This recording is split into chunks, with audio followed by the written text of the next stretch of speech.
record, and we're recording. Okay. Awesome. Hi, everyone. I'm Sanjana. I'm the J&J Fireside Chat Coordinator, and I'm here with Dave for another Fireside Chat. Dave, thank you so much for joining us. Absolutely. Hi, I'm Dave Weisberg. I am a patent attorney at Infineum. Infineum is a joint venture of Shell and ExxonMobil, and we make sort of ad packs for lubricants for automotive and other kinds of engines. So I'm sort of half technical, half lawyer. That's awesome. All right. So let's jump right in. You got into it a little bit, but Okay. please tell us about your educational and professional backgrounds and the path that you took to get to where you are today. Right. So educationally, I started out at MIT for undergrad. I had what I think is an unconventional major, which is material science and engineering. My focus was on polymer science.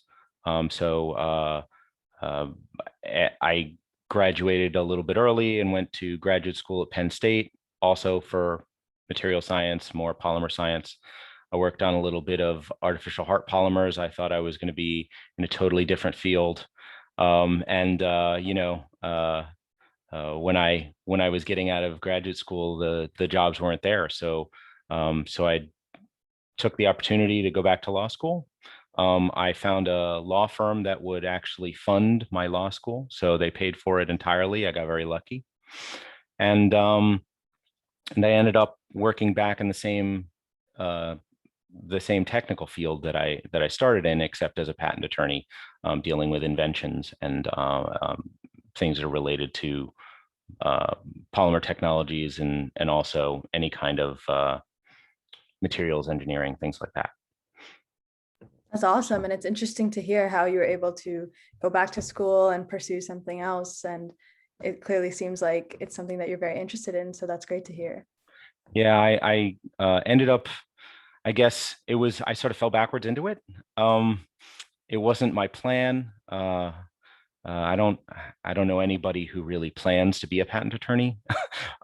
So that, I guess maybe that's a little interesting path. But I thought I was going to be a scientist, and then when the opportunity came up, uh, people thought I was crazy after 6 years of grad school, then to go to law school. Maybe a little bit of a masochist, but I ended up actually, the part I like about what I do is that as a scientist, I would have one project or two projects, and this way I get to sort of delve into a little bit of everybody's project, right? So I do more science every week than I did as a scientist in 2 years. So that's one of the things I like about it. It's pretty interesting that way. Maybe for That's my short awesome. attention span. So You can kind of blend two interests at once. So that's great. yeah, and I didn't waste, if you say waste, right? I didn't waste all my education on technical on engineering. I'm still able to use a lot of that, a lot of my undergrad and my graduate research and work classes, everything I use most days. So That's pretty great. interesting. So my next question for you is, did you have any significant extracurricular experiences in high school and or college that really helped you later on in your career?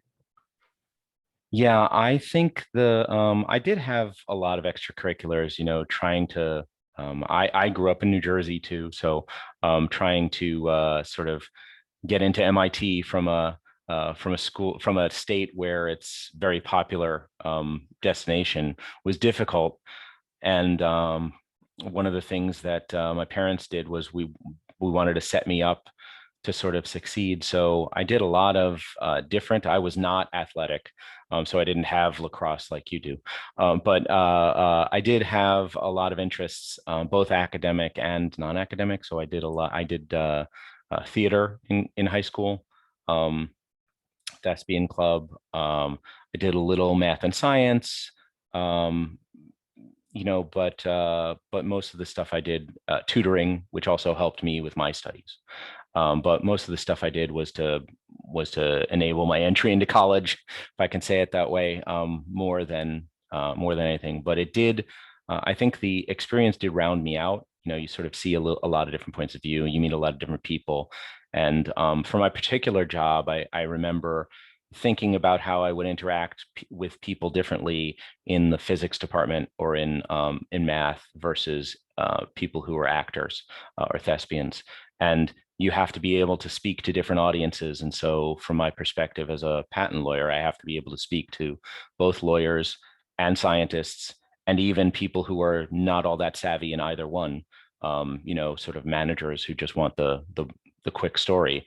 So having that ability to speak on different levels with different amounts of specificity, I think is a really interesting skill that I didn't appreciate at the time, but I very much appreciate now.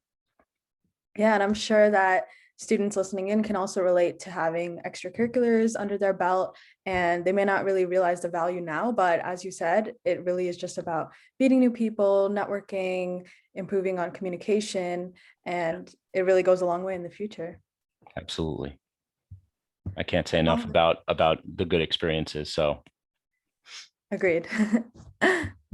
All right, so my last question to you is, what advice would you give to young people who will be embarking on their professional lives soon? I think probably the best advice is don't underestimate um, sort of everything you're learning. There was a point in college and graduate school where I thought, I'm never going to use any of this. This is all just basic knowledge. And maybe if I were going to be a scientist, I would have had committed some of the important stuff to memory, and then that's mostly what I would use. At least in my job now, I didn't appreciate how much of the basic science and basic math I use, deriving equations and understanding how things work together. Just that part, having that command at the top of my head, right, to be able to look at an invention and say, oh, well, you'd expect this one performance characteristic to scale linearly with this other performance characteristic because the equation is linear. And or it's reciprocal or a power law or something like that. That kind of thing. Understanding that, being able to sort of pull that from your memory is an interesting skill that I don't think I appreciated again while I was going through it. And that's the kind of thing that I'd encourage more people to, a lot of people cram for tests and then they forget all the information. That information is all very useful if you think about it. Plus, the not to reinforce it too much, but the part about communication is also very important, especially in my job particularly. But I think in the sciences, there is this idea that most scientists can speak to other scientists and engineers to engineers. The difficulty is in speaking, let's say at a party to your spouse's friends or something like that. People who are English majors and want to hear about what you do, and being able to engage people on in a way that they can understand is definitely something that I didn't appreciate going through, but it's very important. I totally agree. And I'm sure any student listening in can definitely take a lot of value out of this session as a whole. So thank you so much again for being here. Absolutely. The only last thing I wanted to say, patent attorneys are sort of weird.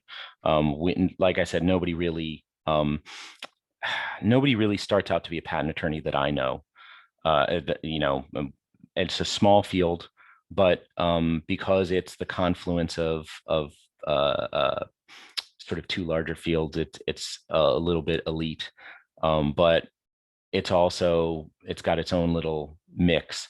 And I always like to joke with people. We talk about our almost like we're superheroes. We all have origin stories. Everybody's is different. Um, it's the kind of thing where I think it's a microcosm of other it's not just unique to patent law. Other jobs have this too, but there are people who want to be astronauts when they're a kid and they grow up to be an astronaut. Like I said, I don't know anybody who wanted to be a patent attorney.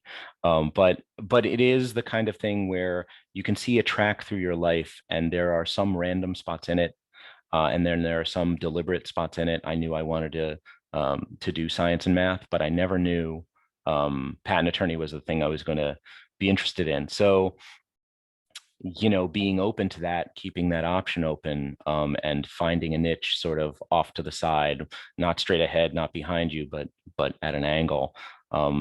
It's definitely something that I'd like to encourage high schoolers to do. It's not I didn't think I was going to be a patent attorney until I was almost 30. I was getting out of graduate school and I didn't know what to do. And it's not the kind of thing you have to know at the front end. I think that's one thing that I remember from high school that I didn't understand, was that you don't have to have all the answers at 16, 17, 18.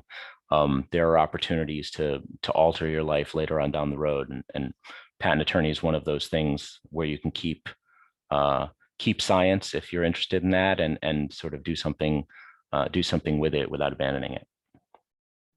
I really like that visual that you mentioned of having that straight road, but also knowing that there are other roads to the side. I think that Yeah, that's a very important thing to keep in mind. I know I definitely will. And I'm sure all the students out there listening definitely can take a lot away too. So thanks again. absolutely.